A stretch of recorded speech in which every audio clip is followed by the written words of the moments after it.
Hello guys, आप सभी का स्वागत है मेरे यूट्यूब चैनल सागर मैथ क्यूज में। और आज मैं आप सभी को क्लास 10th मैथ से रिलेटेड कुछ बताने वाला हूं और ये चैप्टर 2 से रिलेटेड है। और मैं आज चैप्टर 2 का इंट्रोडक्शन कराने वाला हूं। और आप सभी को चैप्टर 2 के इंट्रोडक्शन में डाउट रहता है क्या क्या पढ़नी है, किसकी किसकी परिभाषाएँ पढ़नी है। तो सबसे पहले मैं आज परिभाषाएँ बताऊंगा और उनके एग्जाम्पल बताने वाला हूं। और सबसे पहले हमारा टॉपिक है बहुपद। बहुपद क्या होता है, तो आइए देखते हैं बहुपद की परिभाषा क्या होती है। तो देखिए, सबसे पहले बहुपद के बारे में पढ़ेंगे। बहुपद लिखा है, अर्थ बहुपद की परिभाषा: ऐसा बीजीय व्यंजक जिसमें चर की घात क्या हो, एक पूर्ण संख्या हो, उसे बहुपद कहते हैं। एक बार फिर से सुनिएगा, ऐसा बीजीय व्यंजक जिसमें चर की घात पूर्ण संख्या हो, उसे बहुपद कहते हैं। ये बहुपद की छोटी और सबसे सरल परिभाषा है। ये एग्जाम में पूछी भी जा सकती है।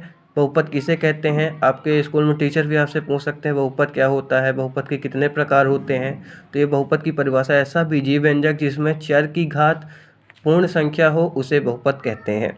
ठीक है, अब आते हैं बहुपद के प्रकार पे। तो बहुपद के प्रकार जो होते हैं, तो बहुपद के प्रकार पद के आधार पर 6 प्रकार के होते हैं। आप सभी लोग अभी तक पढ़े होंगे बहुपद के पद के आधार पर 3 प्रकार होते हैं, लेकिन आज मैं आप सभी को 6 प्रकार बताने वाला हूँ। तो सबसे पहला प्रकार होता है एक पदी बहुपद। इसको इंग्लिश में मोनोमियल कहते हैं। तो एक पदी बहुपद कहते किसे हैं, ये होता क्या है, तो देखते हैं। ऐसे बहुपद जिसमें केवल एक पद हो, मतलब ऐसा बहुपद जिसमें केवल एक पद हो, तो उस बहुपद को एक पदी बहुपद कहते हैं। उस बहुपद को एक पदी बहुपद कहते हैं। जैसे एग्जाम्पल के लिए एक्स स्क्वायर, तो इसमें केवल ये देखिए एक पद है, ये क्या कहलाएगा, हमारा एक पदी बहुपद। दूसरा एग्जाम्पल क्या लिखा मैंने, ए एक्स, तो ये भी क्या है, एक पदी बहुपद। ये भी एक पदी है, इसमें केवल एक पद है, इसमें भी एक पद है, तो ये हमारे क्या कहलाते हैं, एक पदी बहुपद। चाहे ये भिन्न के रूप में लिखा हो, बटे के फॉर्म में हो, चाहे इसमें कितनी भी घात लगी हो, लेकिन यहाँ पे केवल एक पद है, ऐसे बहुपद को एक पदी बहुपद कहते हैं। इसकी परिभाषा एक बार फिर से बताता हूँ।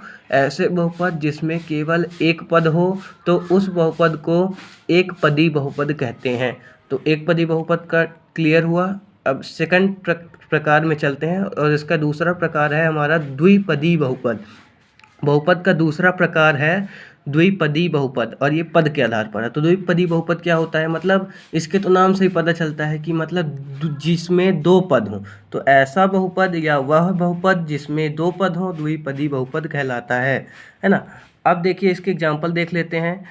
जैसे इसका एग्जाम्पल है x+1 x² + 3। तो देखिए इसमें एक ये पद हो गया और प्लस करके एक ये पद लिखा है, तो दो पद हो गए ना, इसीलिए इसका क्या नाम पड़ा, दो पदी बहुपद। अब देखिए यहाँ पे x², तो यहाँ पे भी देखा होगा एक पदी बहुपद में, तो यहाँ पे भी x² था, तो ये एक पद था, लेकिन यहाँ पे ये x² तो लिखा, साथ ही प्लस में 3 भी लिखा है, तो ये क्या है, द्विपदी बहुपद है, सॉरी। अब देखिए यहाँ पे y⁻10+1, तो ये भी क्या है, एक द्विपदी बहुपद है। तो द्विपदी बहुपद ऐसा बहुपद कहलाता है जिसमें दो पद हों, उस बहुपद को द्विपदी बहुपद कहते हैं। अब तीसरा प्रकार आता है त्रिपदी बहुपद। ये क्या होता है, तो त्रिपदी, तो इसके नाम में त्रि यानी तीन है, तो मतलब वह बहुपद जिसमें तीन पद हों, त्रिपदी बहुपद कहलाता है। ऐसा बहुपद जिसमें तीन पद हों त्रिपदी बहुपद कहलाता है। जैसे यहाँ पे देखिए x² x³ + 3 2, तो ये क्या है, त्रिपदी बहुपद है। ये हमारा क्या कहलाएगा, त्रिपदी बहुपद कहलाएगा। और दूसरा एग्जाम्पल कॉमा करके यहाँ पे लिखा है 5x² + 4x + 3, तो ये भी क्या है, इसमें तीन पद, 1 2 3, ये क्या है, त्रिपदी बहुपद है। तो इसका आप लोग स्क्रीनशॉट ले सकते हैं, और फिर वीडियो पे यहाँ पे रोक के इसको लिख सकते हैं। इसके बाद मैं दूसरा आगे के प्रकारों को बताने वाला हूँ, तो इसको आप स्क्रीनशॉट ले लीजिए इसका। अब आते हैं चौथा प्रकार, पद के आधार पर बहुपद का चौथा प्रकार।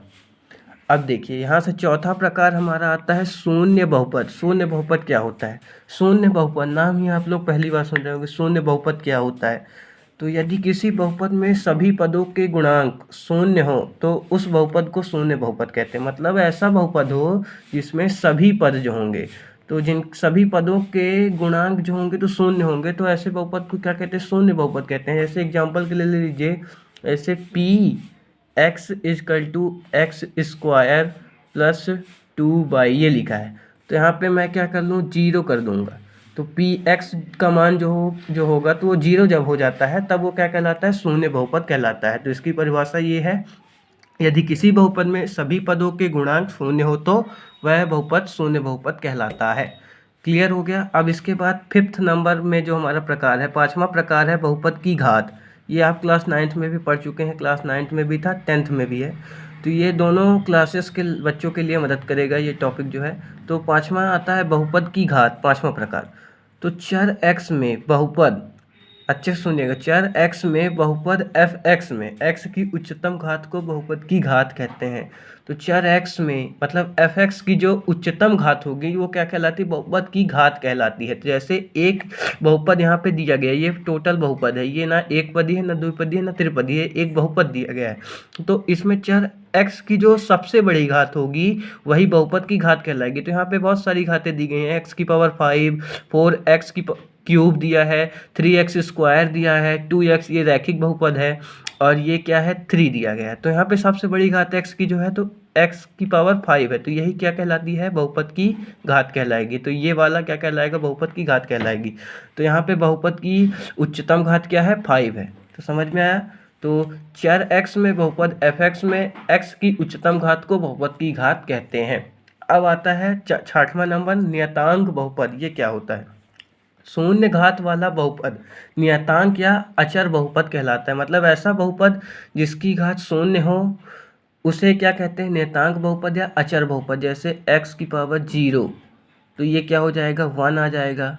घातांक एवं करनी के नियम आप सभी को पता होंगे, तो जिसकी भी पावर 0 होगी तो क्या हो जाता है, 1 हो जाता है। तो यहाँ पे ऐसा बहुपद जिसकी घात शून्य हो तो वो क्या कहलाता है, नियतांक या अचर बहुपद कहलाता है।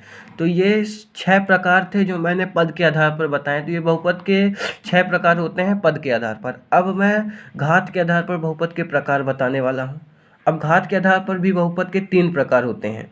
तो अब देखते हैं सबसे पहले इसका प्रकार कौन सा होता है। सबसे पहला प्रकार है रैखिक बहुपद। ये क्या होता है, तो ऐसा बहुपद जिसकी घात 1 हो उसे क्या कहते हैं, रैखिक बहुपद कहते हैं। रैखिक जैसे, तो घात 1 वाला बहुपद रैखिक बहुपद कहलाता है।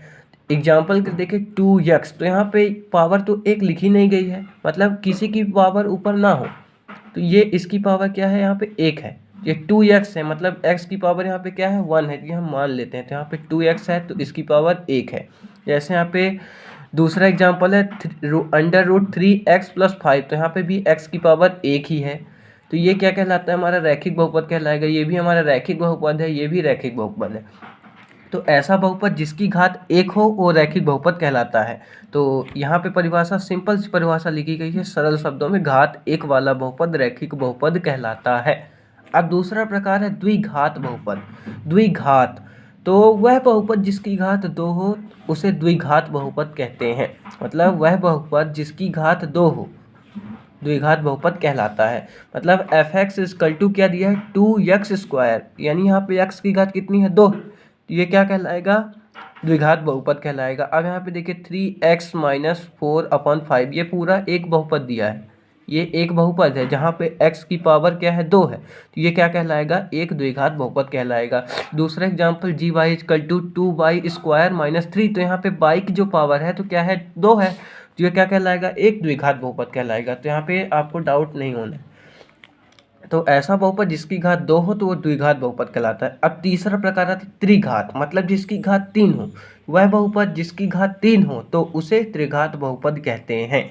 तो वह बहुपद जिसकी घात 3 हो तो उसे त्रिघात बहुपद कहते हैं। जैसे यहाँ पे एग्जाम्पल के लिए मैंने लिखा है 9/5x³, तो यहाँ पे x की पावर जो है तो कितनी है, 3 है, -2x², तो यहाँ पे 2 है, तो ये क्या कहलाएगा, एक तरह से द्विघात बहुपद में आ जाएगा। 7/3x, तो ये क्या आएगा, रैखिक आएगा, 1/5।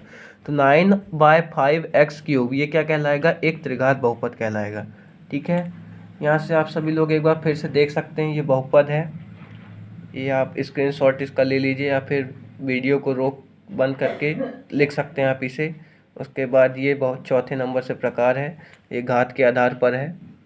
और अभी ये इंट्रोडक्शन पूरा नहीं हुआ है, और आगे मैं आपको 2-3 टॉपिक और बताने वाला हूँ। जैसे बहुपद के शून्यक बताऊँगा, उसके बाद कुछ इम्पोर्टेंट पॉइंट बताऊँगा, और उसके बाद मैं नेक्स्ट वीडियो में आप सभी को एक्सरसाइज 2.2 सॉल्व करके बताऊंगा। तब तक के लिए मेरे साथ बने रहिए। इस चैनल को लाइक कीजिए, सब्सक्राइब कीजिए और अपने दोस्तों के साथ शेयर कीजिए।